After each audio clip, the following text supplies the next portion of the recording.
Іле Алатауы ұлттық паркі.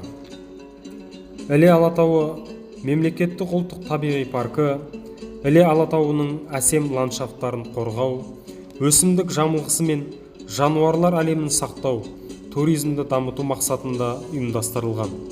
Бұл жер өзінің қайталанбас көркемдігімен, мәңгі мұз басқан шыңдары, биік таулары және жасыл ормандарымен ерекшеленеді. Ол теңіз деңгейінен 600 метрден 4540 метр биіктікте орналасқан. Саябақтың флорасында 1000-нан астам өсімдік түрі бар. Олардың 36 түрі Қазақстанның қызыл кітабына тіркелген. Сондай-ақ аумағында талқыз және түрген ескі қалашықтарының орны сақталған.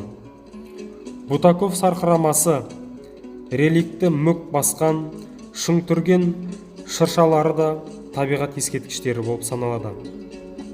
Түрен, Есік, Талғар, Кіші және Үлкен Алматы, Қарғалы, Ақсай, Қаскелең өзендері ағып өтеді.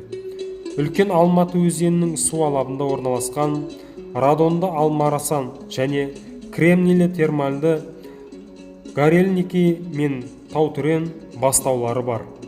Әсем табиғаты, алуан түрлі флорасы мен фаунасы бар саябақтың қоршаған ортаны қорғауды алатын орны ерекше.